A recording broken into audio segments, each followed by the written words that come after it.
Olá pessoal, bem-vindos a mais esse vídeo de monitoria.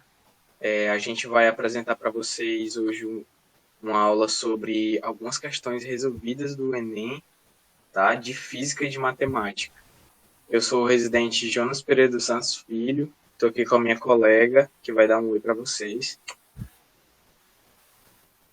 Oi, gente, meu nome é Thaís e nós vamos começar agora com as questões de matemática, que envolvem gráficos, figuras, para estar melhorando assim, para resolver as questões do Enem.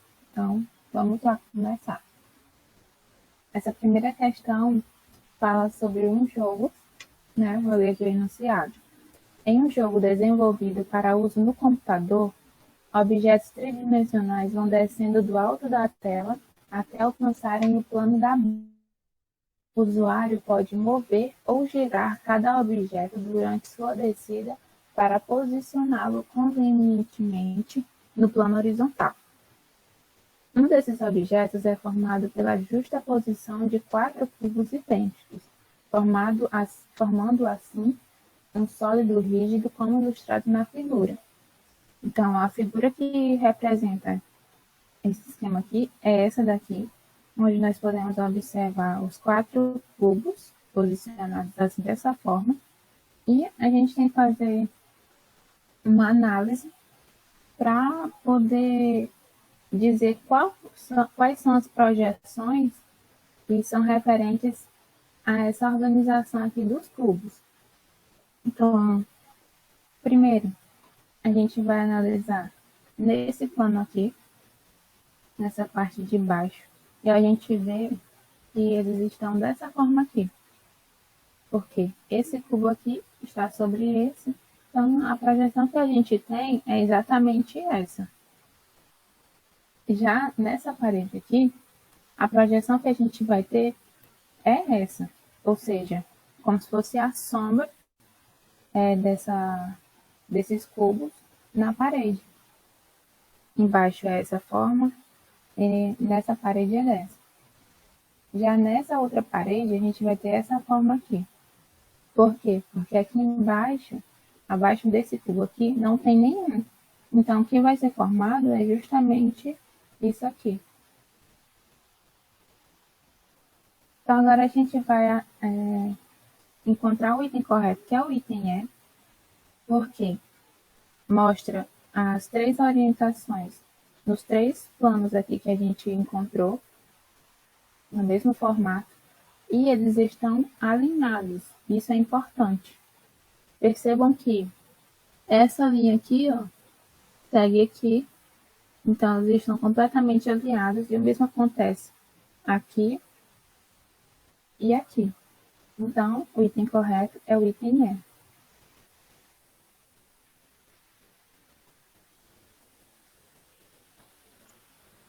Bom, pessoal, nessa próxima questão, a gente vai analisar basicamente algumas informações nessa tabela para poder responder o que se pede.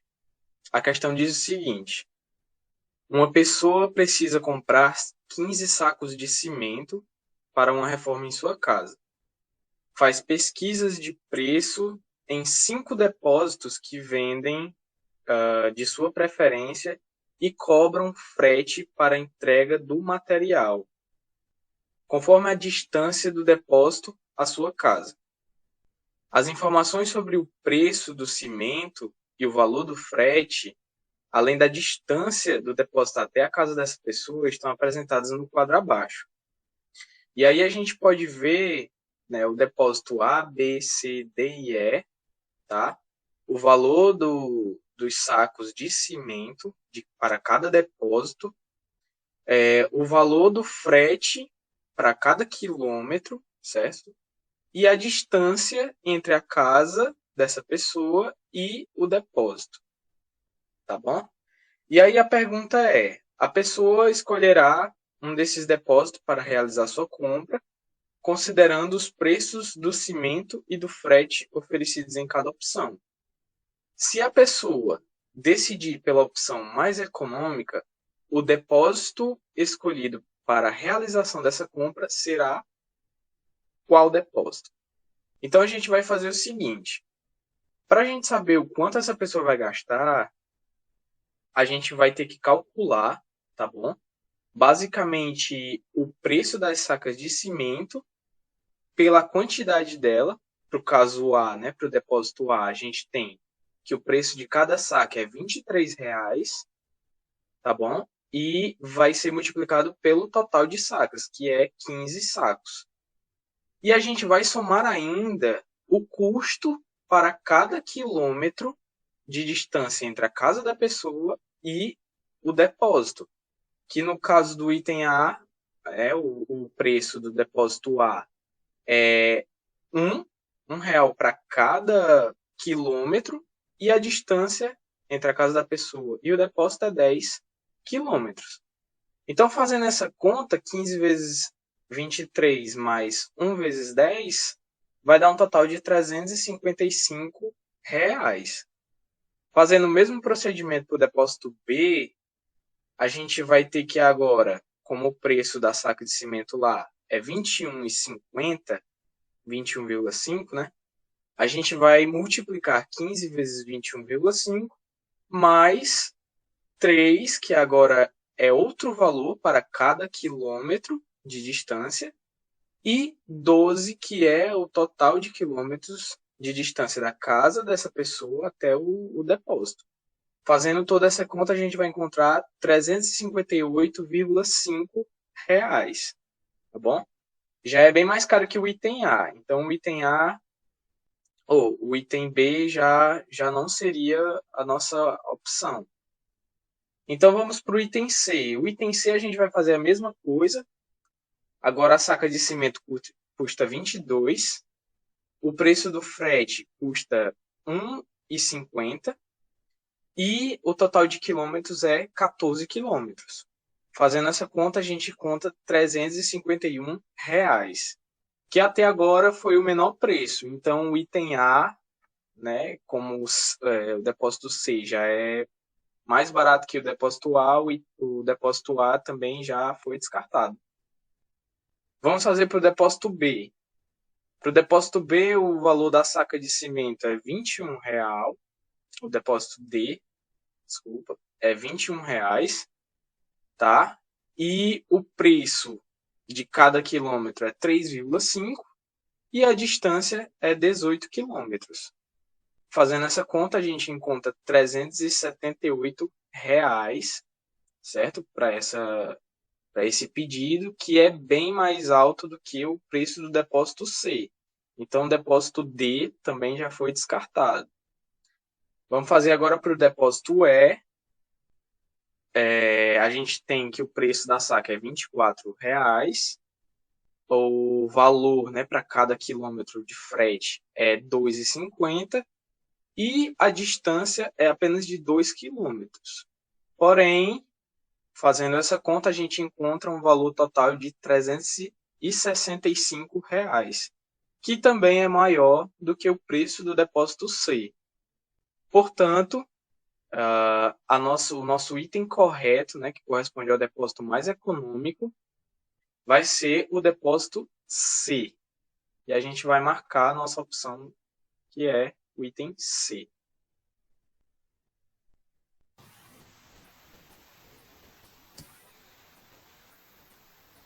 A nossa próxima questão vai falar aqui de distâncias, né? Vou ler aqui o enunciado. Para chegar à universidade, um estudante utiliza um metrô e depois tem duas opções: seguir num ônibus percorrendo 2 quilômetros ou alugar uma bicicleta ao lado da estação do metrô, seguindo 3 quilômetros pela ciclovia.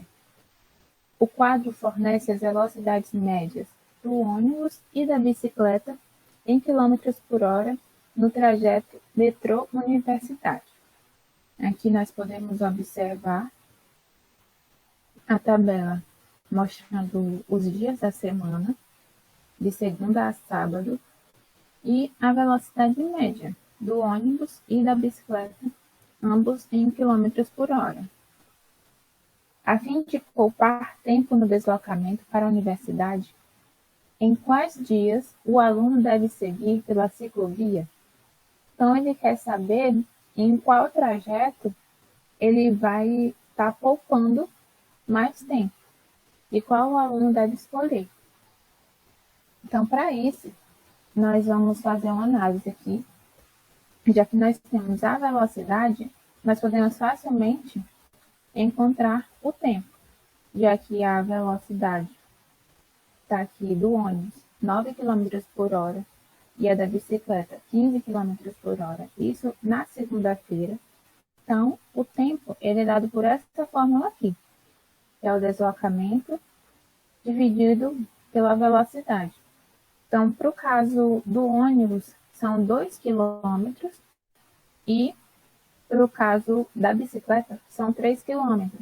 Então, basta substituir os valores nessa fórmula aqui, em todos os casos, que nós vamos encontrar o tempo que ele vai gastar.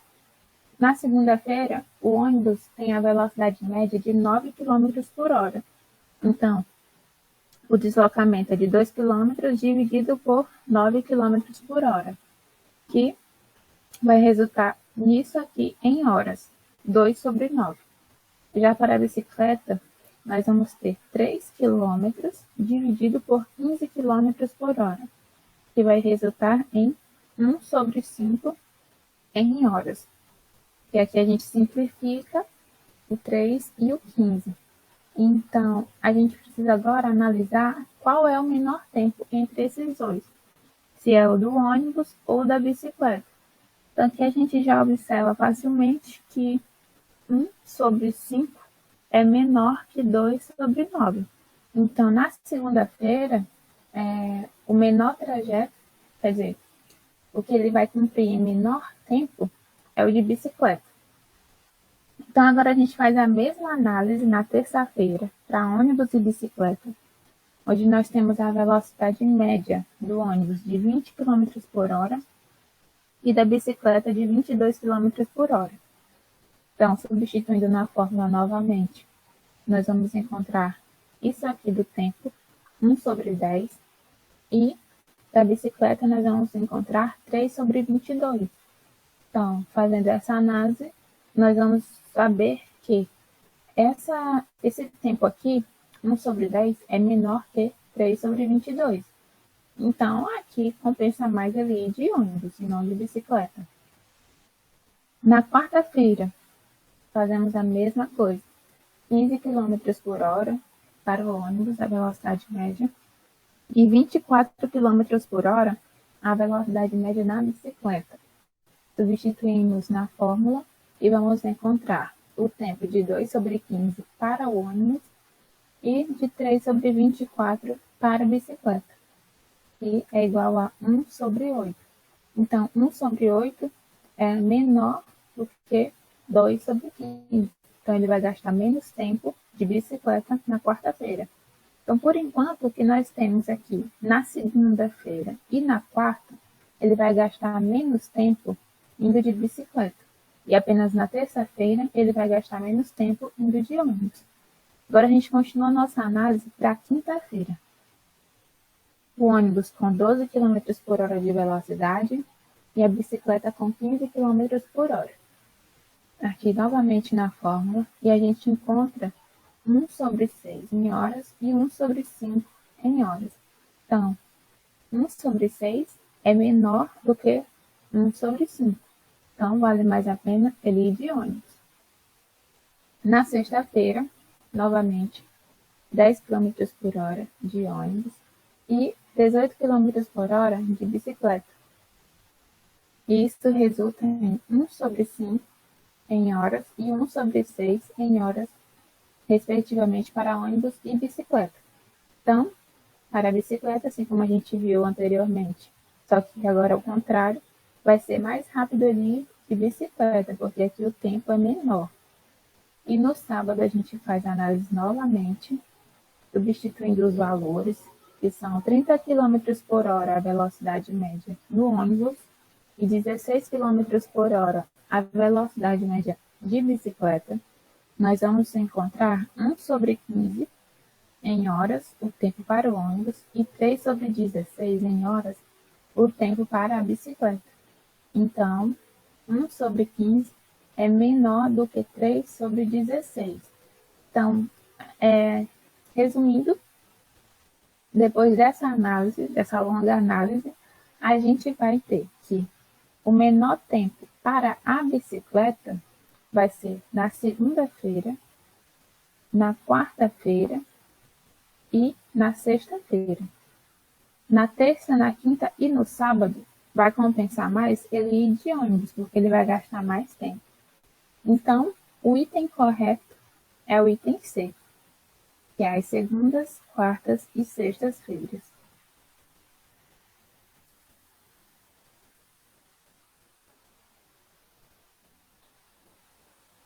Bom, nessa questão a gente vai fazer a análise de geométrica, basicamente, tá? Da questão que diz o seguinte: 3 amigos, André, Bernardo e Carlos, moram em um condomínio fechado de uma cidade. O quadriculado representa a localização das ruas paralelas e perpendiculares, delimitando quadras de mesmo tamanho neste condomínio, em que os pontos A, B e C estão localizadas as casas de André, Bernardos e Carlos, respectivamente. André deseja deslocar-se da sua casa até a casa de Bernardo, sem passar pela casa de Carlos, seguindo ao longo das ruas do condomínio, fazendo sempre o deslocamento da direita ou para cima, segundo o esquema da figura, né? E aí a gente tem a nossa figura aí para análise, certo? E a questão quer saber qual é a quantidade de caminhos diferentes que André pode utilizar para realizar esse deslocamento, certo? Nessas condições propostas, que é o quê? Sempre se deslocar para a direita ou para cima, bom? Então a gente vai analisar esses caminhos possíveis, certo? Analisando esses diagramas, são muitos, eu sei, mas vamos começar pelo primeiro. Ele começa indo uma vez para a direita, né? E depois também para a direita direita de novo. E aí ele chega a um ponto que ele começa a subir, vai para cima, cima, cima, até chegar no ponto B. No outro caso, ele vai 3 vezes para a direita, vai uma para cima, e depois para a direita de novo, e depois vai para cima mais 2 vezes, tá bom? E aí no caso 3, ele vai 3 vezes para a direita, vai 2 vezes para cima, uma vez para a direita e uma vez para cima. No outro caso, vai 3 vezes para a direita, 3 vezes para cima e uma para a direita, tá bom? Note que o detalhe importante é que ele começou indo 4 vezes para a direita e nos próximos ele sempre manteve essa contagem de 3 vezes para a direita, né? E aumentando somente uma vez, né? Para chegar ao ponto B, totalizando as 4 vezes para a direita e alterando os caminhos para cima. Bom, no próximo diagrama, primeiro dessa linha do meio, a gente tem que ele vai agora 2 vezes para a direita, uma para cima, 2 vezes para a direita de novo e mais 2 para cima, né? Totalizando também o total de 4 vezes para a direita, só que caminhos diferentes, né? No próximo, 2 vezes para a direita, para cima, direita e cima. No próximo, 2 vezes para a direita, cima de novo e direita de novo. No próximo, direita, cima, 3 vezes para a direita e 2 vezes para cima. No próximo também, uma vez para a direita, uma vez para cima, 2 vezes para a direita uma vez para cima, outra vez para a direita e para cima. No próximo também a gente tem que é uma vez para a direita, uma para cima, duas vezes para a direita, da mesma forma, e duas para cima, com mais uma para a direita. No próximo caso, ele já vai para cima logo no início, né? Uma para a direita, três para cima e três para a direita. Nesse caso aí, ele já começa a contornar a casa do Carlos, né? Por cima. Então vamos ver alguns exemplos que ele agora começa indo por cima dessa casa. Nesse primeiro diagrama ele começa a ir para cima, tá bom? Não começa mais para a direita. Ele vai 3 vezes para cima e 4 vezes para a direita. No próximo ele vai 2 vezes para cima, uma vez para a direita, depois sobe e depois 3 para a direita. No próximo ele sobe uma para a direita, para a esquerda. Desculpa, ele só vai para cima, direita, depois sobe mais duas e depois vai para a direita. 3 casas, 3 ruas, na verdade. Nesse outro caso, ele contorna o ponto por baixo, porém ele começa para cima, vai 4 ruas para a direita e mais duas para cima. No próximo caso, ele vai uma para cima, 3 para a direita, uma para cima, uma para a direita e para cima novamente. E na última possibilidade, né, ele vai para cima, 3 para a direita, 2 para cima e finalmente outra para a direita. Contabilizando todos os casos, se a gente voltar no slide anterior, a gente pode contar. Aqui a gente tem um total de 11 possibilidades, certo? Mais 6, né? Então, 11 mais 6 vai dar um total de 17 possibilidades de caminhos possíveis, né? E aí a gente fica com o nosso item C, que mostra essas 17 possibilidades. Então, basicamente, essa questão ela foi mais de análise de diagramas, tá bom? É meio chatinho, você vai ter que fazer aqueles deslocamentos todos, mas é necessário.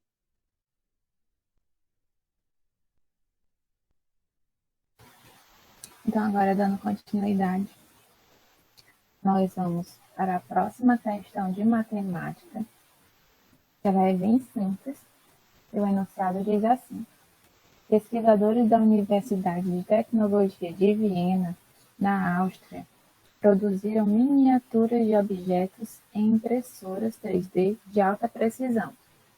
Ao serem ativadas, tais impressoras lançam feixes de laser sobre um tipo de resina, esculpindo o objeto desejado. O produto final da impressão é uma escultura microscópica de 3 dimensões, como visto na imagem ampliada. Então, essa aqui é a imagem do objeto que eles desejavam usar na impressora 3D. A escultura apresentada é uma miniatura de um carro de Fórmula 1, com 100 micrômetros de comprimento. Um micrômetro é a milionésima parte de 1 metro. Usando notação científica, qual é a representação do comprimento dessa miniatura em metro? Então, o que a gente vai fazer é transformar um micrômetro para metro. Então, como eu falo na questão, um micrômetro pode ser representado por isso aqui, que é 1 metro dividido por 1 milhão, né? Aqui. Ou seja, nós temos 3 zeros aqui e 6 zeros. Então, 1 micrômetro, 100 micrômetros, que é o que ele dá na questão, vai ser igual a 100 metros dividido por 1 milhão. Então, o que nós vamos encontrar é que é 1 metro sobre 10 mil, porque aqui a gente já faz o cancelamento aqui desses zeros, que resulta nisso aqui. Então, aqui nós temos 4 zeros, ou seja, ele é igual a 10 elevado a 4. Então, é 1 metro sobre 10 elevado a 4. Como esse 10 elevado a 4 está dividindo, para ele ficar multiplicando aqui ao lado, ele sobe com um expoente negativo. Então, ele é igual a 1 vezes 10 elevado a menos 4 metros. Então, nosso item correto é o item C, a transformação dos 100 micrômetros em metros, que resulta nesse valor aqui.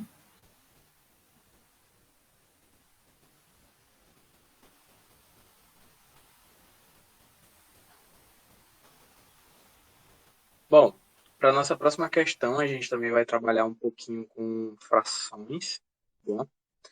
De uma questão que diz o seguinte: usando a capacidade máxima de carga do caminhão de uma loja de materiais de construção, é possível levar 60 sacos de cimento, ou 90 sacos de cal, ou 120 latas de areia.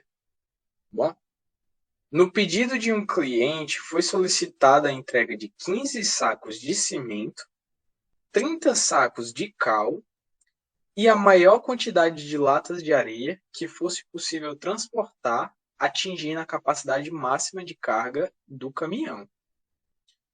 Nessas condições, qual a quantidade máxima de latas de areia que poderão ser enviadas ao cliente? Bom, para resolver essa questão, a gente vai fazer algumas considerações iniciais. A primeira é que um saco de cimento, como a gente viu, né, equivale a 1 sobre 60 da capacidade do caminhão. Inicialmente a gente viu que ele poderia levar 60 sacas de cimento, né? Então, uma saca corresponde a 1 sobre 60. A mesma coisa para o saco de cal. Um saco de cal equivale a 1 sobre 90 da capacidade total do caminhão. E as latas de areia, uma lata de areia equivale a 1 sobre 120 da capacidade do caminhão, tá certo? E aí, no pedido do cliente, foi solicitado o quê? 15 sacas de cimento, 30 sacos de cal e a quantidade que sobrar, né, da capacidade do caminhão que ele enchesse com as latas de areia. Então, a gente pode escrever, né, como são 15 sacos de cimento, a gente pode escrever a fração 15 sobre 60, tá? Equivale a essa capacidade aí. Somado com a capacidade do cal, com a quantidade de cal, que vai ficar 30 sobre 90, tá certo? Se a gente realizar essa conta, né, simplificando em cima e embaixo, a gente vai ter que 15 sobre 60 é igual a 1 sobre 4, e 30 sobre 90 é 1 sobre 3. E somando essas duas frações, a gente vai obter o resultado de 7 sobre 12 avos, né? E aí, para a capacidade total, né, que seria o quê? 12 sobre 12, essa seria a capacidade total. Para isso acontecer, faltam ainda 5, né, no numerador da fração. Então, basicamente, você teria que colocar, somar mais 5 sobre 12, né, da capacidade do caminhão. É isso daí que resta. Então, como uma lata de areia corresponde a 1 sobre 120 da capacidade total do caminhão, o total de latas é 50 latas, tá bom? Porque como 5 sobre 12, né, se a gente multiplicar por 10 em cima e embaixo, vai dar 50 sobre 120, é basicamente equivalente à fração de 1 sobre 120. Então, o item correto é o nosso item C, que é 50 latas de areia.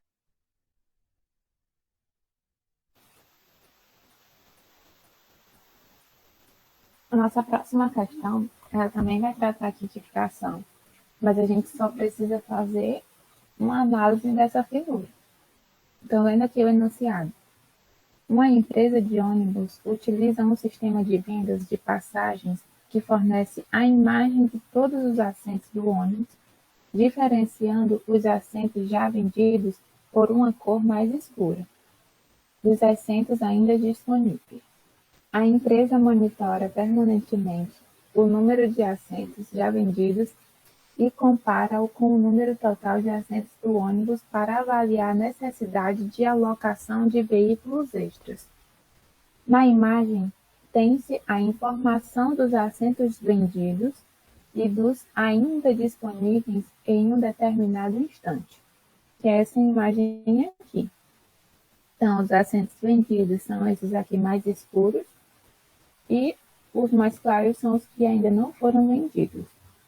A razão entre o número de assentos já vendidos e o total de assentos desse ônibus, no instante considerado na imagem, é.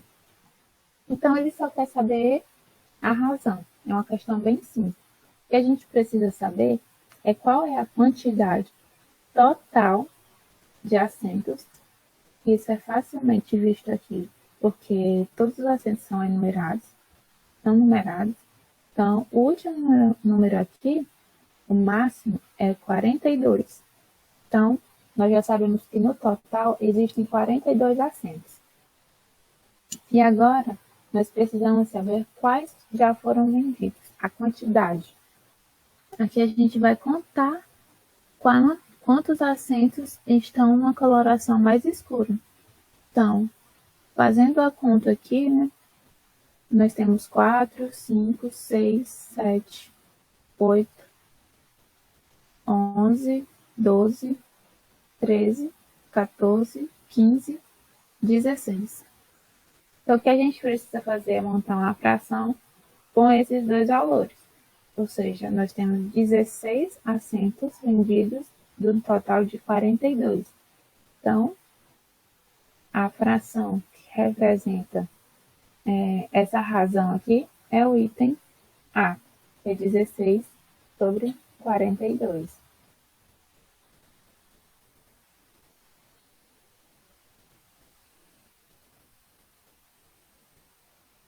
Bom, nessa próxima questão, a gente vai fazer uma análise, tá bom, dessas curvas de nível, tá bom, que corresponde a um mapa. E a questão diz o seguinte: a figura a seguir é a representação de uma região por meio de curvas de nível, que são curvas fechadas, representando a altitude da região com relação ao nível do mar. As coordenadas estão expressas em graus, de acordo com a longitude no eixo horizontal e a latitude no eixo vertical. A escala em tons de cinza, desenhadas à direita, está associada à altitude da região.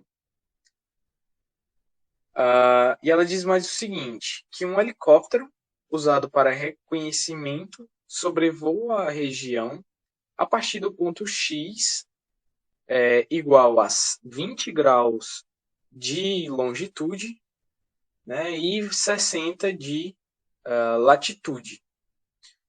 O helicóptero segue o percurso, e aí ele nos dá esse percurso de 0,8 graus a leste, depois 0,5 graus a norte, 0,2 graus a oeste, 0,1 grau ao sul, 0,4 ao norte e 0,3 ao leste. Ele faz exatamente esse percurso. E ele diz que ao final ele desce verticalmente até pousar no solo. De acordo com as orientações, o helicóptero pousou em um local cuja altitude é. E aí ele quer que a gente diga qual a altitude que esse helicóptero pousou. Então vamos lá analisar esse diagrama, tá? Que representa as curvas de nível.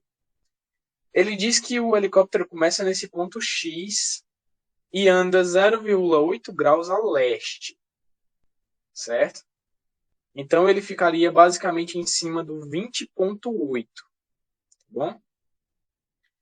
E aí depois ele vai para 0,5 graus ao norte. Então a gente vai olhar na outra escala e ele vai subir para basicamente metade, né? Entre 60,4 e 60,6. Depois ele anda mais 0,2 graus a oeste, tá bom? Então ele vai ficar basicamente em 20,6, tá bom? Depois ele vai para mais 0,1 grau ao sul, que é descendo. Ele vai descer 0,1 grau, vai ficar em 60,4.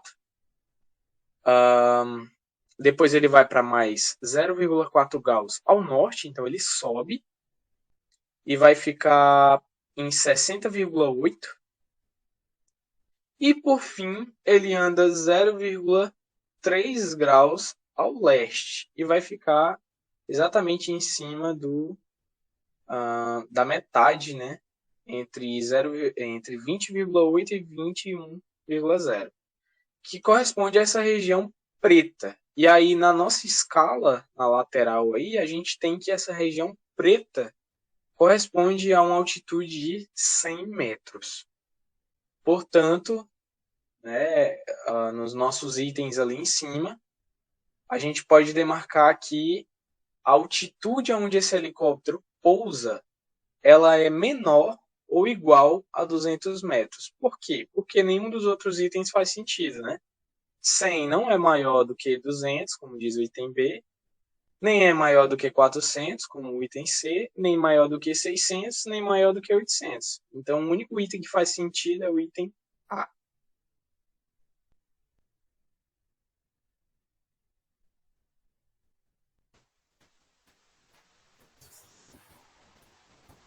Agora nós vamos resolver aqui essa questão em que a gente vai fazer uma análise da figura e realizar alguns cálculos.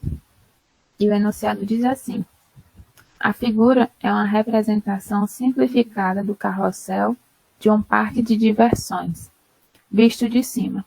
Nessa representação, os cavalos estão identificados pelos pontos escuros e ocupam circunferências de raio 3 metros e 4 metros, respectivamente, ambas centradas no ponto O. Em cada seção de funcionamento, o carrossel efetua 10 voltas.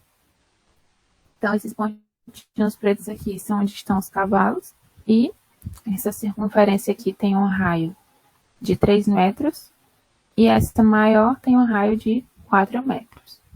E o que é que ele quer saber? Quantos metros uma criança sentada no cavalo C1 percorrerá mais do que uma criança no cavalo C2 em uma seção? Então, aqui ele pede para a gente usar 3 como aproximação para π. Ele quer saber quantas voltas, quanto a mais, né? Quantos metros a mais a criança que vai estar aqui vai percorrer a mais que uma criança que vai estar aqui.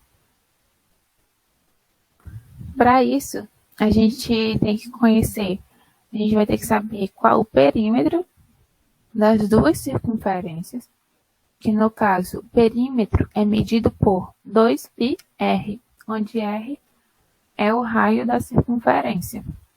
Então, fazendo o cálculo do perímetro do carrossel 1, que é onde está o C1, nós vamos ter P, representando o perímetro, igual a 2πr, que é igual a 2 vezes o π, que no caso aqui é uma aproximação, usando o valor 3, vezes o raio da circunferência, que é 4, porque é a circunferência maior. Fazendo essa multiplicação aqui, 2 vezes 3 vezes 4, vai resultar em 24 metros de perímetro. E como são 10 voltas que a criança dá no cavalo, né? Esse número é multiplicado por 10, ou seja, são 240 metros que a criança vai estar percorrendo. Agora, para o perímetro do carrossel 2, no C2, que é esse ponto aqui, ele tem a relação do raio de 3 metros até a origem. Então, fazendo o cálculo desse perímetro aqui nós vamos ter 2πr novamente, que vai ser 2 vezes o 3, aproximação de π, vezes 3, que é o valor do raio dessa circunferência. Fazendo essa multiplicação aqui, 2 vezes 3 vezes 3 vai resultar em 18 metros. E da mesma forma, nós multiplicamos por 10, porque é o número de voltas que vai estar sendo dado nessa circunferência. Então, resulta em 180 metros. E aqui a gente precisa saber qual é a diferença do carrossel 1 para o carrossel 2 em relação ao que foi percorrido pelas crianças.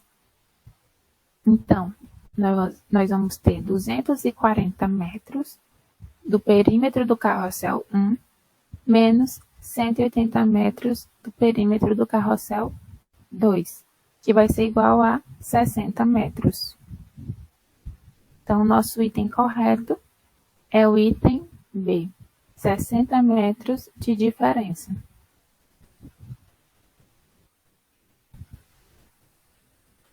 E agora, nós já encerramos as nossas questões de matemática e vamos partir para as questões de física. Antes de começar essa questão aqui, nós vamos fazer uma pequena análisezinha em um simulador, que é o FET Colorado. Vou compartilhar aqui.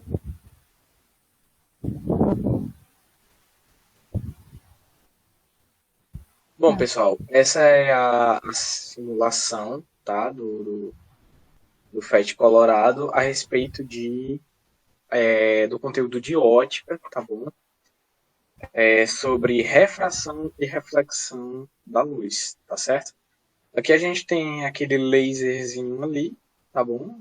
Ele está imerso nesse meio branco, que tem um índice de refração menor que o desse meio azul, tá certo? E quando a gente liga esse feixe, a gente pode ver que há uma reflexão, certo? Dessa luz que ele emite, e também há uma refração para dentro desse meio, certo? Azul.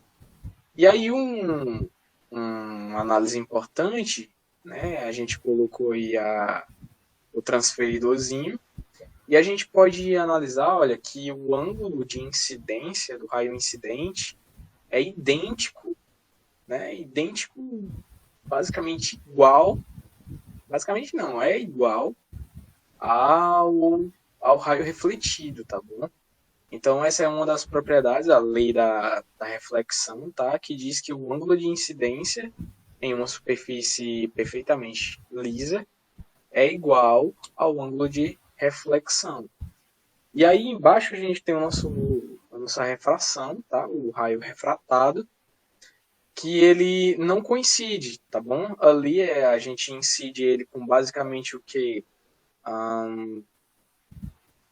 40 a 50 graus, tá? De inclinação, e ele vai sair ali para dentro do meio com aproximadamente 30 graus.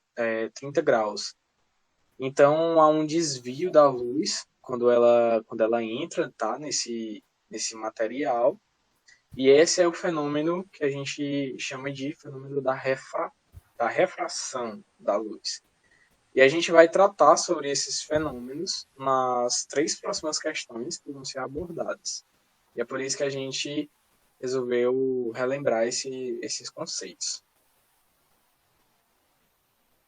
E só para complementar, essa aqui é uma abordagem como sendo um raio de luz. E aí também existe a abordagem quando a gente tem ondas, que no caso é essa daqui. É isso que acontece.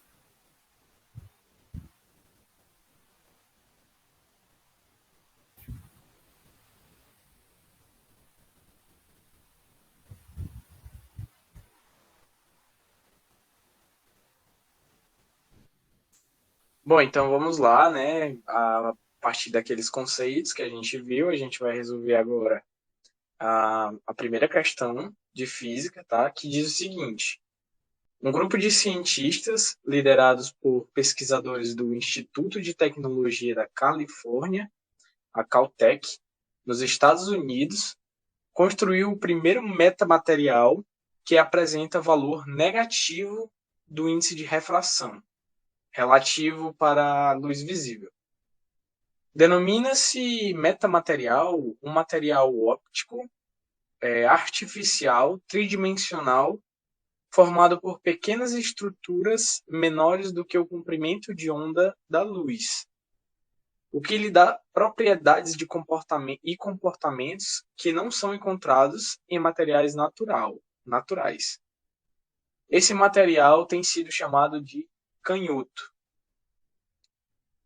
E aí, considerando o comportamento atípico desse material, qual é a figura que representa a refração da luz ao passar do ar para esse meio? Então a gente vai analisar agora alguns diagramas, com base no que a gente leu, tá bom? Que são esses daí. E ele quer saber o que acontece com a luz, né? Quando ela refrata para dentro desse material, sendo que o mesmo tem um índice de refração negativo, tá certo? Então a gente vai analisar o seguinte, né? Lembrando do simulador. Quando a luz passa de um meio que tem um índice de refração menor para um que tem um índice de refração maior, há uma diminuição, né, no ângulo, certo? Em relação ao ângulo incidente. Tá? Então, se ele incide, por exemplo, com 45 graus, dependendo do índice de refração, ele vai, o ângulo em relação à reta normal, que é, no caso, essa reta pontilhada que a gente pode ver em cada diagrama, o ângulo do feixe refratado em relação a essa reta, ela é sempre menor do que o ângulo de 45 graus, tá? Que foi incidido. Como o índice de refração desse material é negativo, a gente vai ter uma configuração um pouco diferente. Para o caso do item A, a gente tem a luz incidente, tá bom? E aí, a próxima reta, ela basicamente representa a reflexão dessa luz e não a refração. Tá? Então, esse item A ele já pode ser desconsiderado. No item B, a gente tem a luz incidente, certo? Ela atravessa o metamaterial, tá? Ela refrata para dentro do metamaterial, só que ela não muda de direção, não muda o ângulo, tá? Do feixe. E isso não pode acontecer, porque o próprio enunciado diz que o índice de refração do metamaterial é maior do que o índice de refração onde o objeto que incide a luz, né, está inserido. Então era para ter uma aproximação desse raio com essa reta pontilhada. Não é o que acontece. Então o item B também está fora. No item C, a gente tem a configuração que obedece a esses princípios, né? O feixe de luz incidente refrata para dentro do material que se aproxima dessa reta pontilhada. Tá? Porém, o índice de refração desse metamaterial é negativo. Portanto, basicamente, essa reta, né, esse feixe refratado, ele não era para estar desse lado aí dessa reta pontilhada, não era para estar em cima. Ele era para estar do outro lado, tá? Como mostra o diagrama D, do item D. Né? Então, resumindo, o item D é o nosso item correto, porque ele já obedece, né, a todas as informações, tá bom? Essa luz é refratada, certo? Ela se aproxima da reta pontilhada que não tem aí, mas é só por análise, tá bom? E ela está do outro lado dessa reta, né? O índice de refração aí realmente representa um índice negativo. Já no item E, né? Nem luz refletida, nem luz refratada, então esse item E também está fora. O item correto é o item D.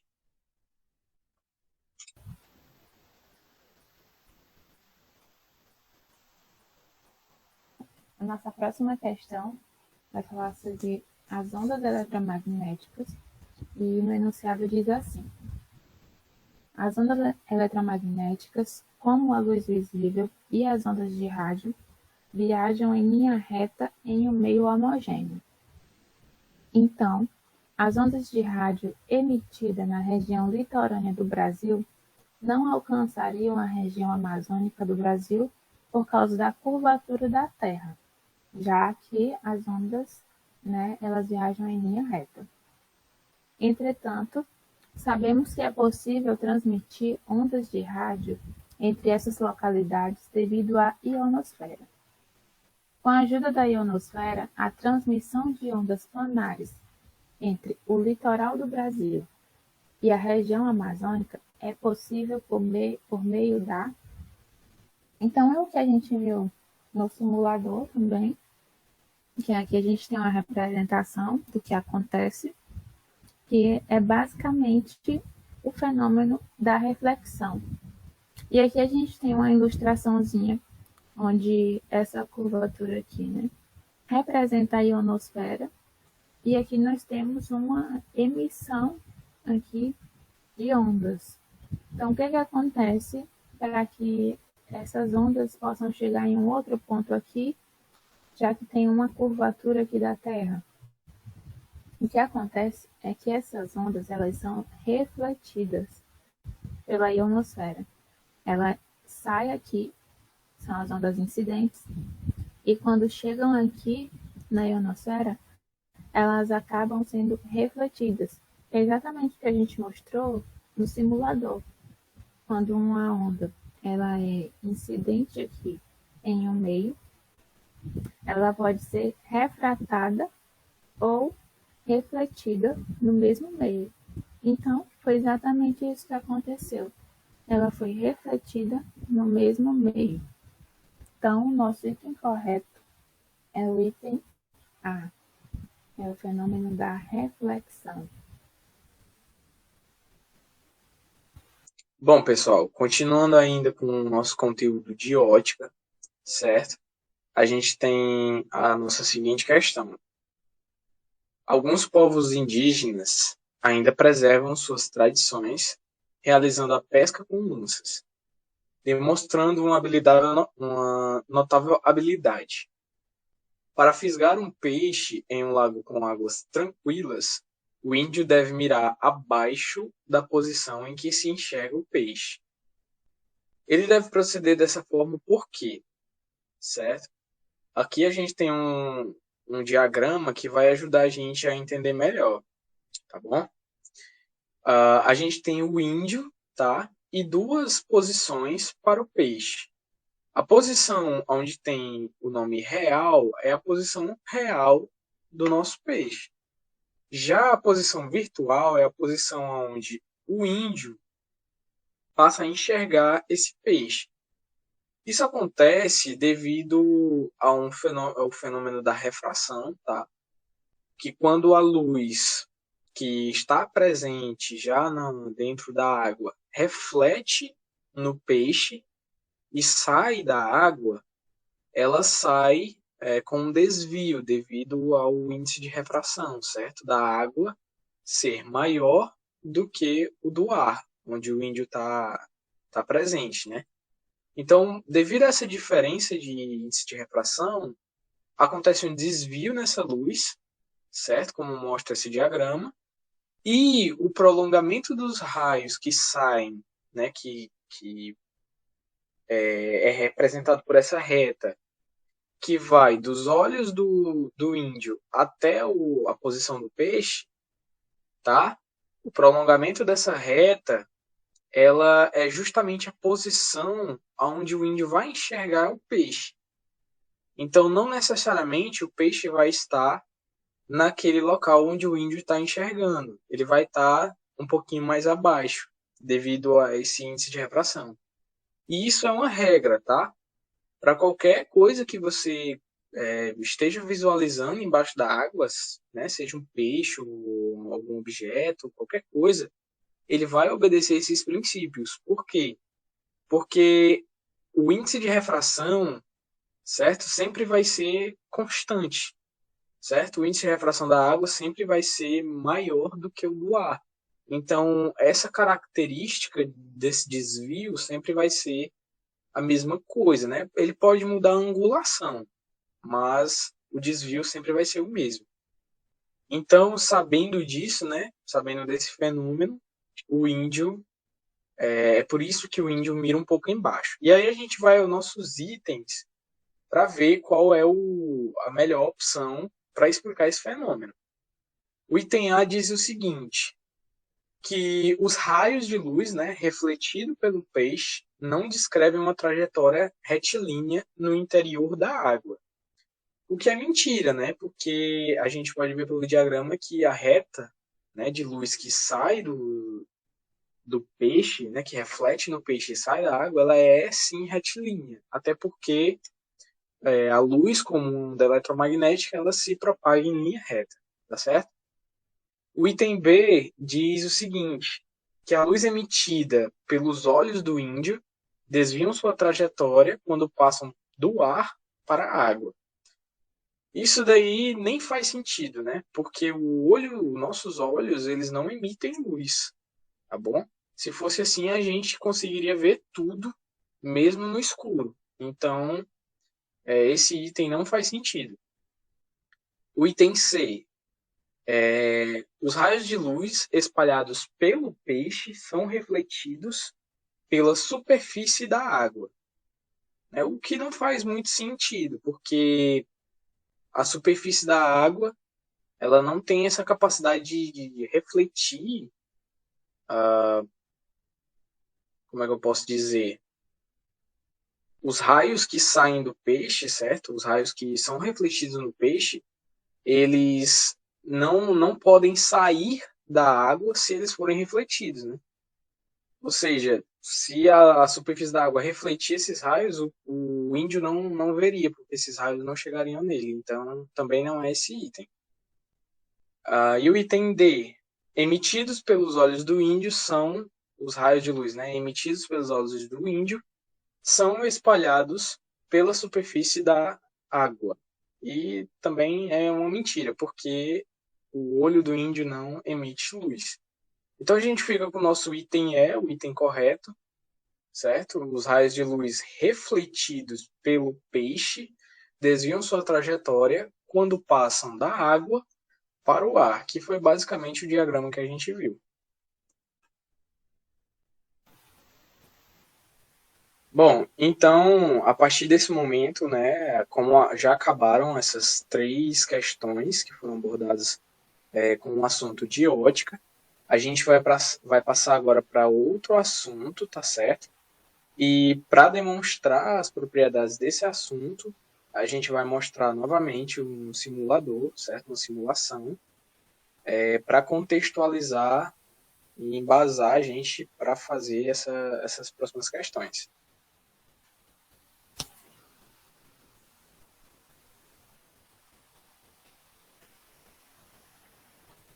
Então, pessoal, agora nós vamos ver um pouquinho aqui sobre o movimento de projétil. Então, nós temos esse simulador aqui, onde mostra um canhão e basicamente ele lança coisas. E o nosso objetivo é observar qual é o formato da trajetória que esse objeto faz quando é lançado. Então, nesse simulador, nós podemos ver que ele tem algumas opções. Ele pode lançar uma bala de canhão. Tem várias opções aqui, bola de golfe, beisebol, futebol, até um humano, piano, carro, são várias opções. Então é bem divertido.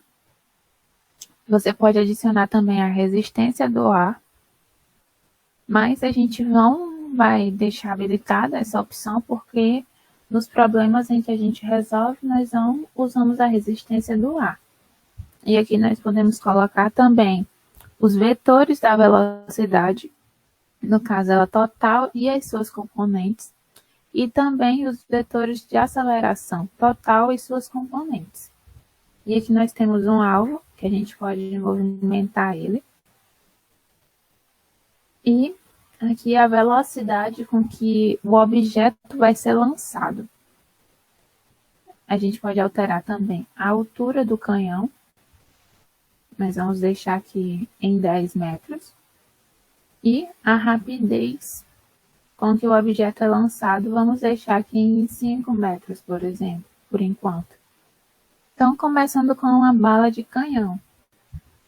Aqui eu posso, nesse botãozinho vermelho, lançar o projétil e a gente vê a trajetória que ele faz. Então, como a velocidade está baixa, ele não vai muito longe. A gente pode ver que ele parou bem aqui. E por ser pequeno, eu vou colocar agora um piano, que é mais fácil de observar, né? E a gente vê aqui a trajetória que ele faz. Então, a mesma trajetória. Então, para a gente visualizar melhor esse formato da trajetória, eu vou aumentar aqui a rapidez inicial, ou seja, a velocidade inicial com que o objeto sai aqui do canhão. E vejamos se a hora já vai bem mais longe. E chegar a atingir o alvo. Aumentando mais um pouquinho, a gente pode chegar a atingir o alvo em cheio e ganha 3 estrelinhas. Então, esse é um simulador bem divertido e você pode aprender muito com ele. E aqui eu vou adicionar os vetores de velocidade e aceleração para a gente ver como é que são eles. Ó. Lembrando que o verde é a velocidade e o amarelo é a aceleração. Então, devido à gravidade, né, a aceleração que vai ser aplicada aqui vai ser para baixo. Como a gente pode ver aqui, o vetor sempre para baixo. E a velocidade sempre para essa direção aqui até chegar aqui ao chão, que é a direção com que o piano está sendo lançado. Então, vou aumentar aqui mais ainda a velocidade para a gente observar o que acontece. 20 metros por segundo, a velocidade atual. E a gente observa em todos esses trajetos aqui que é uma trajetória que representa uma parábola, né? É o que a gente pode observar. Então, vamos diminuir aqui um pouquinho, deixar os 15 metros por segundo. E analisar aqui com ele saindo aqui mais lentamente, que a gente observa bem direitinho o que acontece. Então, vou adicionar aqui as componentes também. Vou apenas limpar aqui para melhorar a nossa visualização. E agora, com todas as componentes, a gente vê. Deixa eu tirar aqui. Vamos analisar primeiro só a velocidade. Nós temos componentes tanto na horizontal como na vertical. É o que a gente observa. E para a aceleração, nós vamos ver os vetores de aceleração total e suas componentes, que são apenas na vertical. Então, com isso a gente pode demonstrar bem o que acontece no movimento de um projétil. E nós vamos voltar agora aqui para resolver uma questão que fala sobre isso.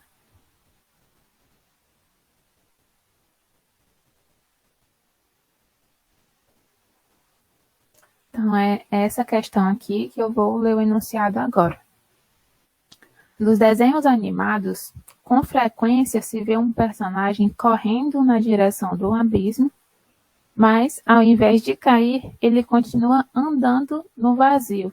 E só quando percebe que não há nada sob seus pés é que ele para de andar e cai verticalmente. Eu acho que muitos de vocês já devem ter observado, se não todos, né? Que em alguns desenhos é realmente isso que acontece. O personagem ele está correndo em direção a um abismo e ele não cai em formato de parábola. Ele só cai verticalmente, só depois que ele percebe que não tem mais nenhum chão abaixo dele.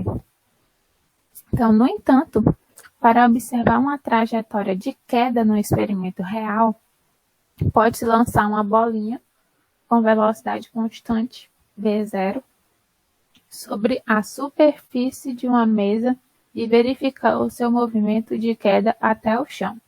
Então, se você quiser fazer isso em casa também, pode fazer, que vai dar super certo. Você coloca uma bolinha sobre uma mesa e coloca ela para se movimentar com uma certa velocidade até que ela caia no chão. E você vai poder observar a trajetória feita por ela saindo da mesa até o chão. Então, aqui ele pergunta nessa questão: qual figura melhor representa a trajetória de queda da bolinha? Então, baseado no que nós conversamos aqui agora, com a análise desses desenhos animados e do que realmente acontece com o simulador do movimento de projétil, a gente vai analisar esses itens. Então, no item A, nós temos aqui a mesa e aqui a bolinha, que é esse pontinho preto, com velocidade V0, constante. Então, o que acontece? É isso aqui que acontece, será? A bolinha continua sua trajetória em linha reta e só depois ela cai verticalmente? Não é isso que acontece, né? Não foi isso que a gente viu. Então, o item A já está descartado. No item B, nós temos aqui a mesa e aqui a bolinha, novamente, com velocidade constante. Velocidade inicial dela, né, que é constante. E ela chega aqui na borda da mesa e cai dessa forma aqui. Ela faz essa trajetória aqui ao cair. Também não. Ela não vai cair assim. Você pode verificar isso em casa. Então, o item B também está descartado. Agora, o item C. Ao chegar aqui na borda da mesa, ela vai simplesmente cair assim, na vertical? Também não. Por quê? Porque tem uma velocidade aplicada nela. Então, ela não vai ser só simplesmente a aceleração da gravidade. Tem uma velocidade aqui que está impulsionando ela para frente. Então, a gente fica aqui entre o item D e o item E. O item E, ele mostra uma parábola. Então, pelo que eu falei, realmente é uma parábola a trajetória que essa bolinha vai fazer. Mas a diferença é que essa parábola é voltada para cima. E tem como a bolinha fazer isso no ar? Percorrer essa trajetória dessa forma aqui, com velocidade constante? Não tem.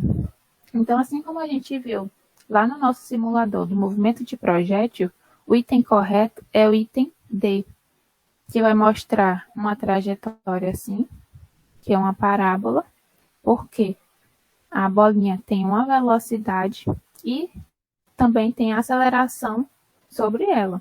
Então, é exatamente isso aqui que acontece.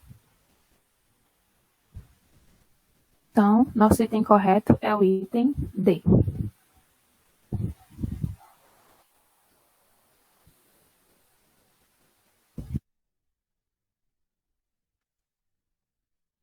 Bom, pessoal, para a nossa próxima questão, a gente vai fazer uma análise de gráfico. Bom, nessa questão. Não necessariamente vai ser uma análise de projétil, tá bom?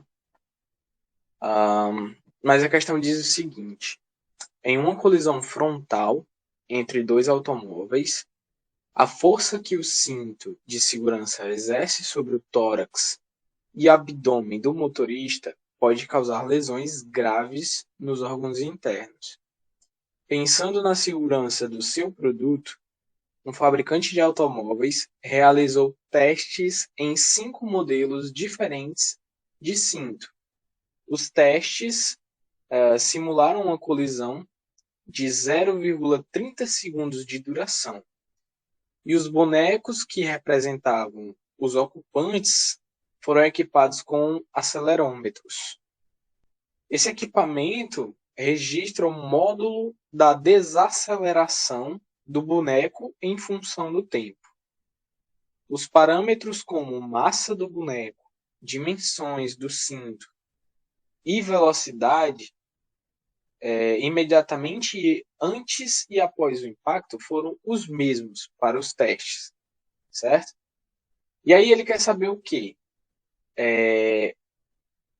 Qual o modelo de cinto oferece o menor risco de lesão interna ao motorista, tá certo?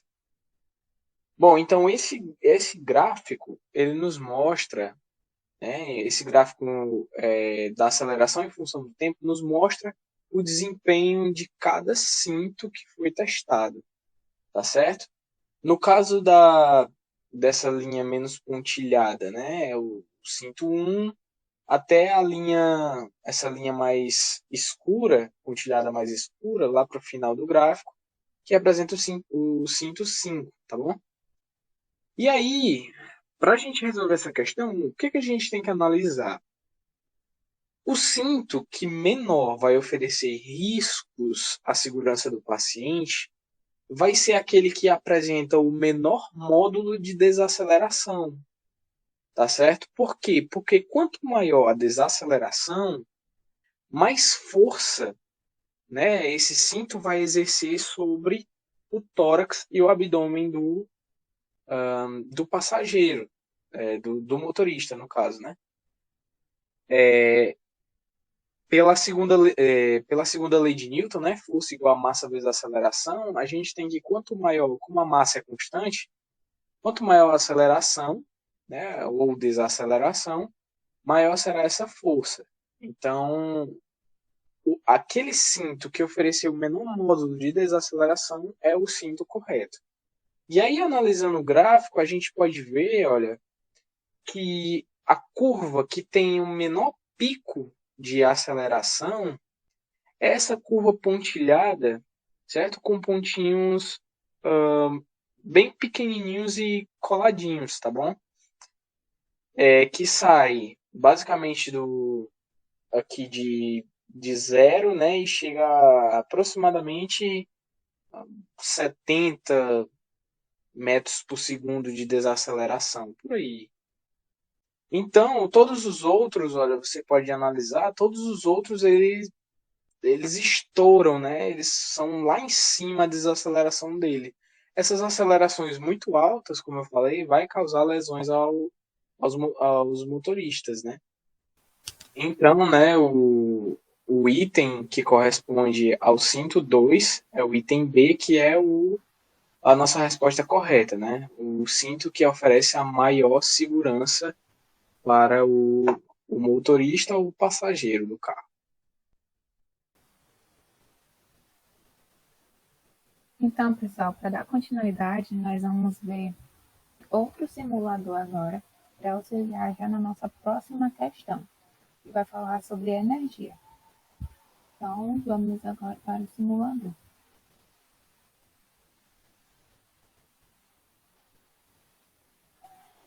Como vocês podem ver aqui, nós temos um bonequinho aqui, está andando numa pista de skate.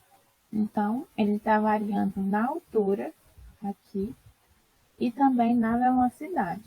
Porque percebam, quando ele chega nas extremidades, quando essa bonequinha chega nas extremidades, a sua velocidade é zero, porque ela para e volta a se movimentar. Então, aqui a gente tem um gráfico que representa esse movimento, né? Representa um gráfico da posição e da energia.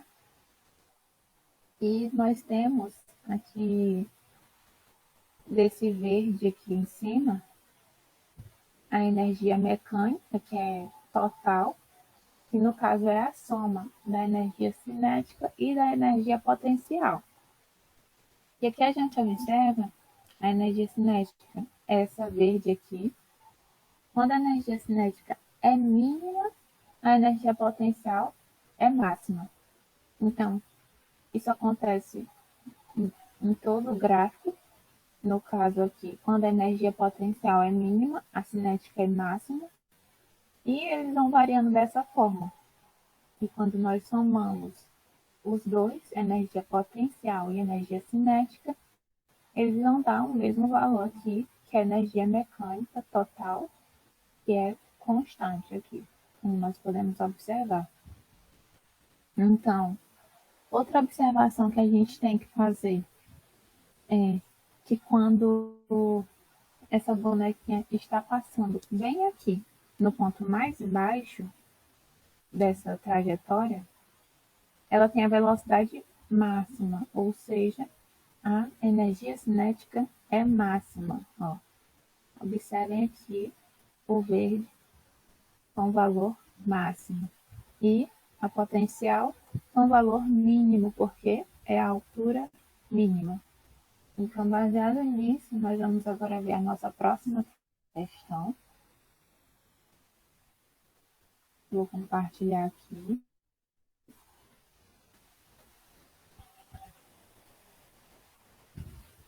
E agora eu vou ler esse enunciado aqui para que a gente possa entender melhor o que a questão está pedindo.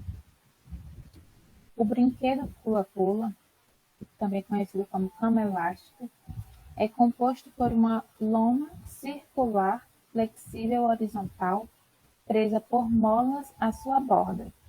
As crianças brincam pulando sobre ela, alterando e alternando suas formas de energia. Ao pular verticalmente, desprezando o atrito com o ar e os movimentos de rotação do corpo enquanto salta, uma criança realiza um movimento periódico vertical em torno da posição de equilíbrio da lona e a posição de equilíbrio é o H e o A0, passando pelos pontos de máxima ou de mínima alturas, que são o H máximo e H mínimo, respectivamente. Esquematicamente, o esboço do gráfico da energia cinética da criança em função de sua posição vertical na situação descrita é, sendo que aqui a gente encontre o esboço, né, diga qual é o esboço correto do gráfico da energia cinética. Então, para a gente entender melhor, tem aqui esse esqueminha, onde nós temos a representação da energia elástica, energia potencial elástica, que é Kx ao quadrado sobre 2. Temos a energia cinética, que é mv ao quadrado sobre 2, e a energia potencial gravitacional, que é mgh, onde o g é a gravidade, né, representa a aceleração da gravidade, e o h aqui é a altura. O v aqui é a velocidade, o x é a deformação da cama elástica, né? E agora nós vamos analisar aqui. O que ele quer saber? É energia cinética. Então, a energia cinética ela vai ser equivalente, nesse primeiro caso, à energia potencial elástica. Por quê? Porque aqui a criança está em contato com a cama elástica. Então, nós vamos ter aqui uma deformação da cama elástica, então, o que vai resultar nessa energia aqui.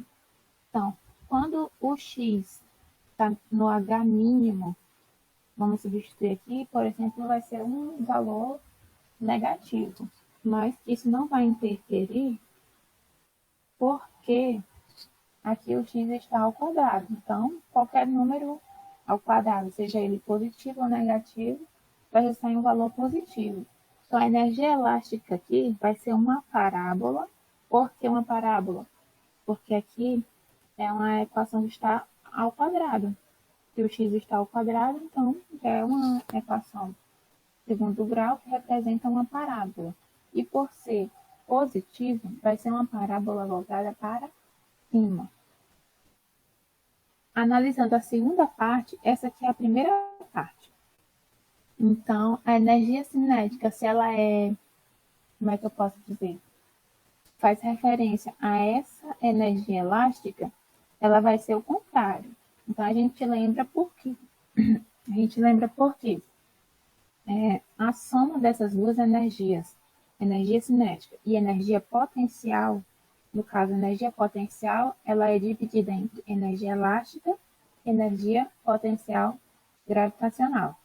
Então, no caso da energia elástica, ela vai ser basicamente o contrário, porque a soma em pesos vai dar um único valor que é a energia mecânica. Então, quando esse valor aqui para a energia elástica for máximo, para a energia cinética vai ser mínimo. E quando for mínimo para a energia elástica, vai ser máximo para a energia cinética. Então, se o gráfico é representado por uma parábola com concavidade voltada para cima, para a energia elástica, para a energia cinética vai ser um gráfico com a concavidade voltada para baixo da parábola. Analisando a segunda parte do gráfico, a gente não tem mais energia elástica, a gente vai ter energia potencial gravitacional. Por quê? Porque a partir da altura h igual a zero, essa criança ela vai estar adquirindo energia potencial gravitacional. Não vai estar mais em contato com a cama elástica e sim vai ter relação com a altura a que ela vai estar. Então aqui a gente vai ter o h igual a zero, onde a velocidade é máxima, ou seja, a energia cinética é máxima, e na medida que vai aumentando, a energia potencial gravitacional também vai aumentando e a energia cinética vai diminuindo. O que a gente observa nessa equação aqui é que ela é uma equação linear, não tem nada ao quadrado, então basicamente é isso. Então o que a gente vai observar aqui nos gráficos é que o item correto é o item C. Como eu falei, tem que ser uma parábola, a primeira parte do gráfico, porque o x está elevado ao quadrado. Então, a gente já descarta aqui o item A, o item B e o item D. Aqui a gente tem uma pequena parábola no item E. Então, a gente poderia não descartar ainda por causa disso. Mas a gente confirma por causa da concavidade que da energia cinética, que tem que ser voltada para baixo, e do gráfico da energia potencial gravitacional, que não é uma parábola, como é mostrado aqui nesse item E, e sim ele é linear. Então, o item que assume todas as características que a gente observou naquele esquema é o item C.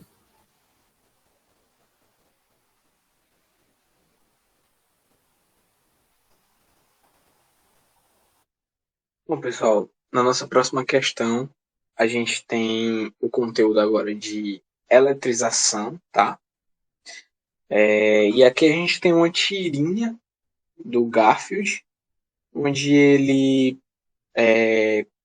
meio que se esfrega, né, nas roupas, nas pernas do dono dele, e ele sai todo arrepiado, né, devido à eletricidade, dizendo ele, né, eu odeio a eletricidade estática.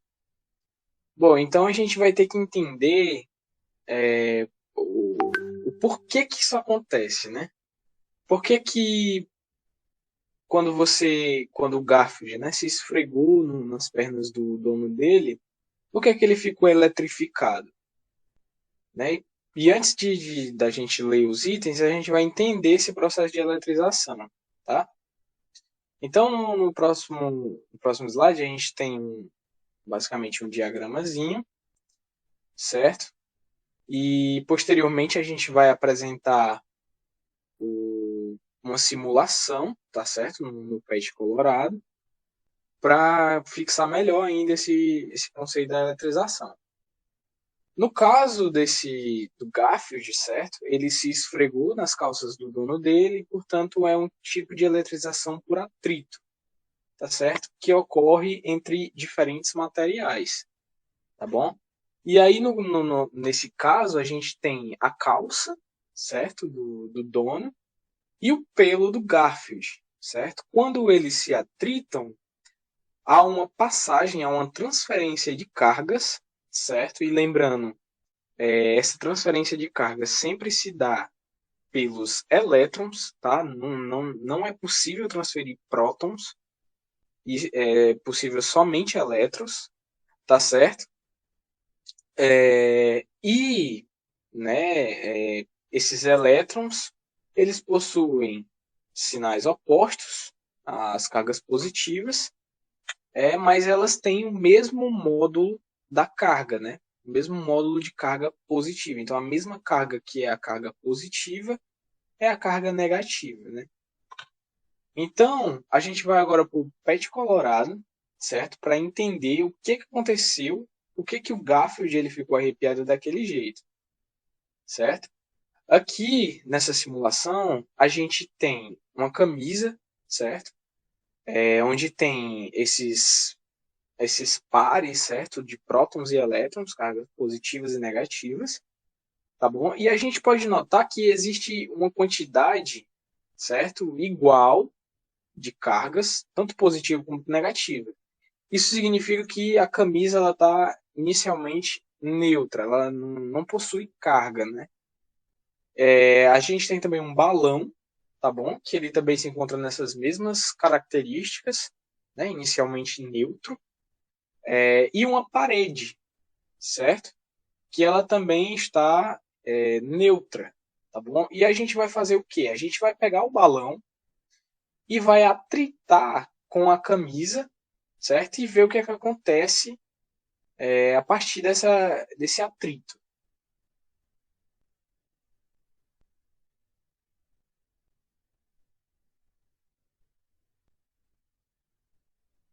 Bom, basicamente, esse balão ele está servindo como o pelo do Garfield, né?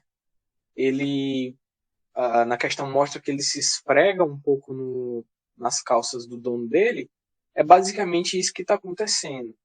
E, como eu falei, há uma transferência dos elétrons, tá? Como vocês podem ver, só as cargas negativas ó, estão sendo transferidas. Então, há uma transferência de elétrons e o corpo do Garfield, certo? Ele fica carregado negativamente, com excesso de elétrons, certo? E aí, por que ele se arrepia?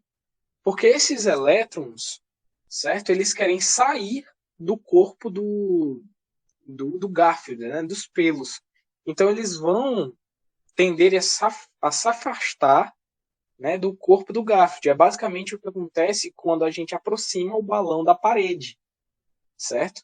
É como se o balão fosse o corpo do Garfield, né, o pelo, a pele do Garfield, e a parede fosse a extremidade dos pelos, né? Então, os pelos eles tendem a se arrepiar porque há essa repulsão entre as cargas negativas que já existem no corpo do Garfield, né? E com o excesso de cargas negativas, elas tendem a se repelir. E é por isso que ele fica arrepiado daquela forma. Então, voltando lá para o nosso problema, né, o nosso questionamento, a gente vai encontrar nos itens, tá bom? A gente vai encontrar que o motivo pela qual ocorre essa eletrização, no item a troca de átomos entre a calça e os pelos do gato, não, né? Não há uma troca de átomos. O átomo ele é basicamente constituído pelo próton e pelo elétron, né? Então não há uma troca de átomos, mas sim somente dos elétrons. Há uma diminuição no número de prótons nos pelos do gato? Não há uma diminuição no número de prótons. Porque, como a gente discutiu, somente os elétrons em si.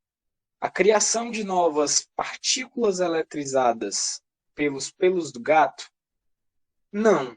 Né? Os pelos do Garfield eles não criam partículas, eles não criam energia, tá certo? O item D, a movimentação de elétrons entre a calça e os pelos do gato. Bom, esse item aí faz sentido, né? Por quê? Porque quando ele se atrita nas calças do dono dele, há uma transferência de cargas, né? De elétrons. Então, sim, há uma movimentação de elétrons entre a calça e o pelo do gato. Mas vamos ver o item E. é devido à repulsão entre as partículas elétricas da calça e dos pelos do gato? Não, né? Porque a própria tirinha mostra que o Garfield já está longe das calças do dono dele. Então, basicamente, o item correto é o nosso item D, certo?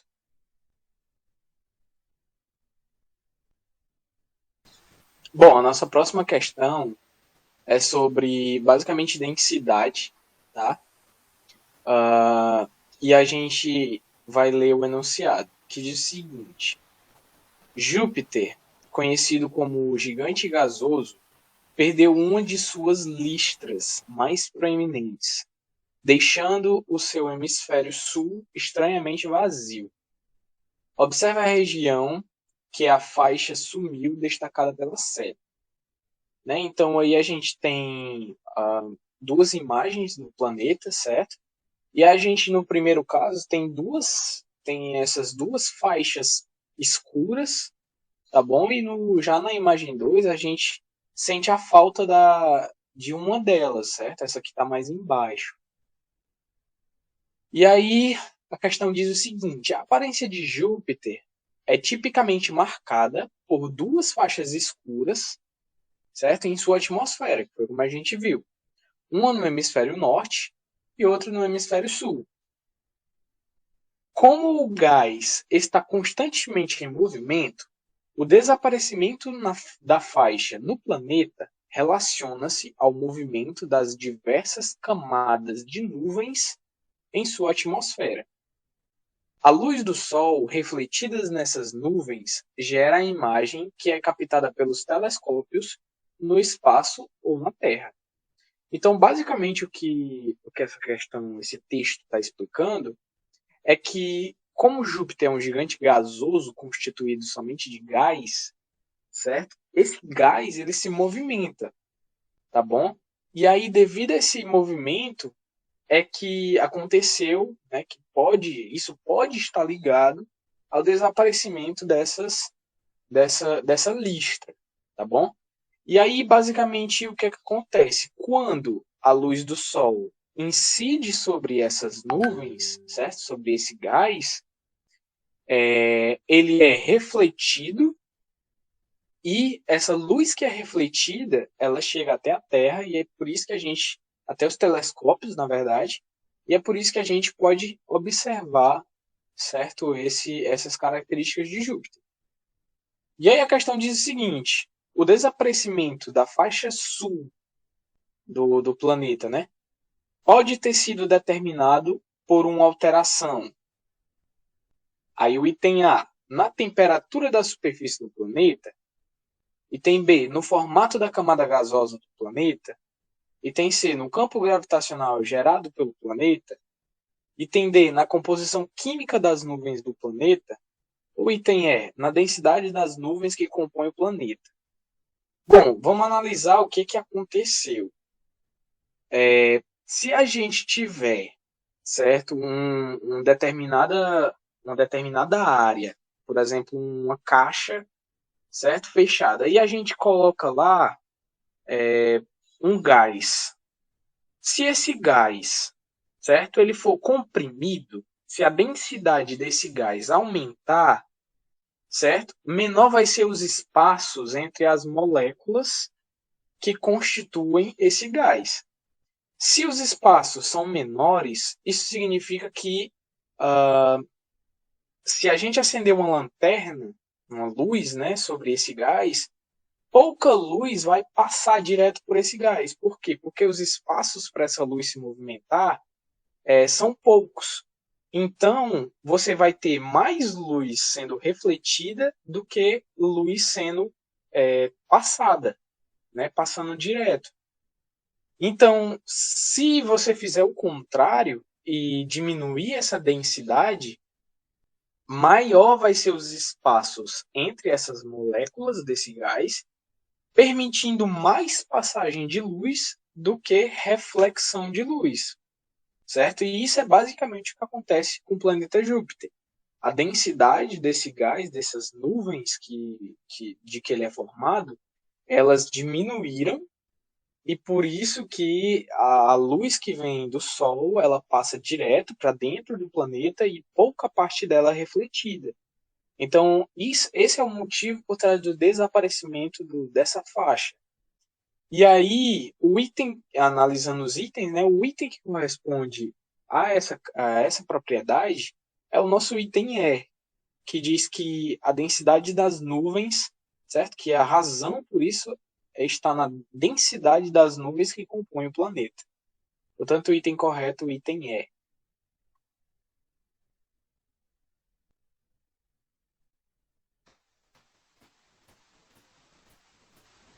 Dando continuidade aqui, para finalizar as questões, nós vamos retornar para uma questão de ótica, mas é um pouquinho diferente das que a gente já viu, porque aqui a gente vai estar analisando mais a questão do olho humano, e não mais reflexão e refração.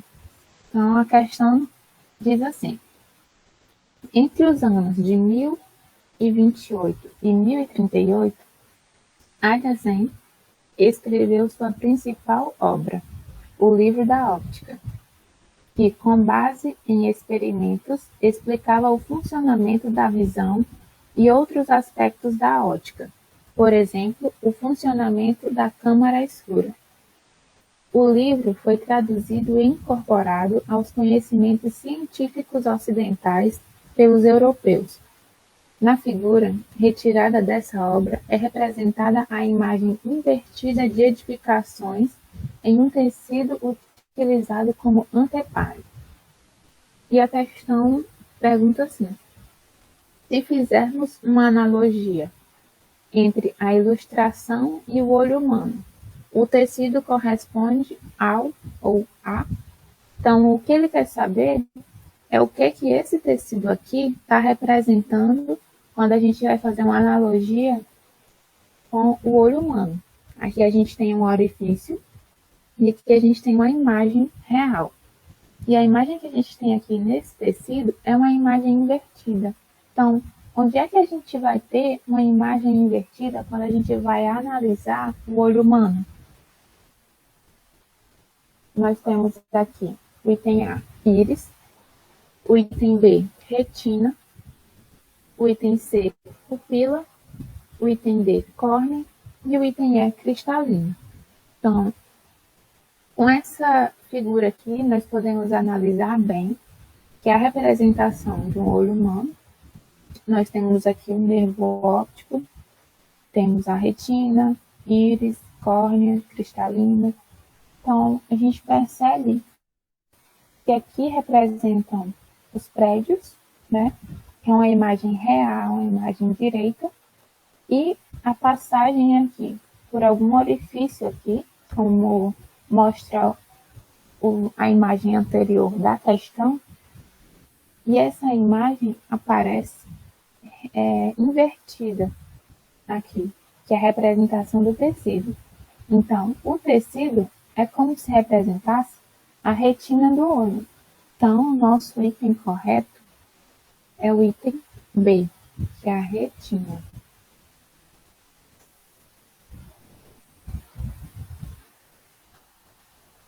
Bom, pessoal, isso foi tudo que a gente preparou para vocês, tá? A resolução dessas questões. E aí, para finalizar, a gente vai mostrar para vocês essa plataforma que a gente utilizou para explicar algumas dessas questões de física, que foi o PET Colorado, tá certo? Nessa plataforma a gente encontra diversas simulações, tá bom? Tanto de física, química, matemática, ciência da Terra, biologia, né? Além de algumas outras opções, certo? Mais aprofundadas. A gente utilizou as simulações de física, certo? Específico de física. A gente vai mostrar para vocês as diversas simulações que você pode fazer além dessas que a gente abordou, tá, nessas questões. E aqui você encontra inúmeras simulações, tá bom? Aqui, por exemplo, olha, nas simulações de física, a gente tem, por exemplo, simulações de adição de vetores, tá bom? Relacionada a movimento, simulações com sons e ondas, trabalho, energia e potencial, calor, termodinâmica, luz, eletricidade, além de fenômenos quânticos, né? Então, existem diversas simulações que vocês podem estar vendo aí para vocês brincarem, né? Ou para realmente fazer algo sério, alguma pesquisa, enfim. É bem interessante.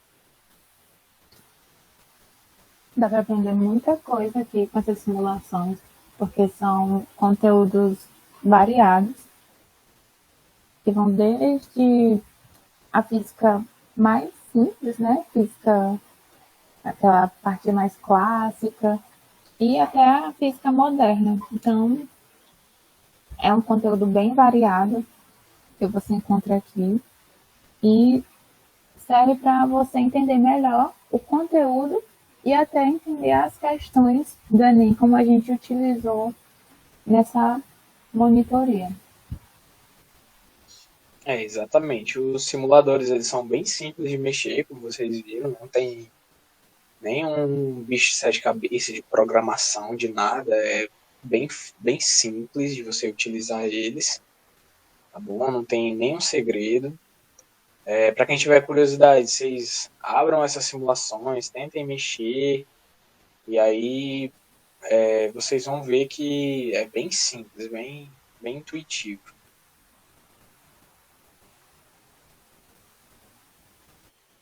Então, pessoal, esse foi o nosso vídeo, a nossa apresentação de hoje. Nós agradecemos pela atenção.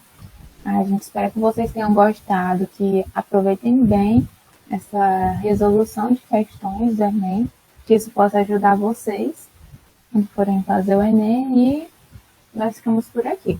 Até a próxima. Até a próxima, pessoal.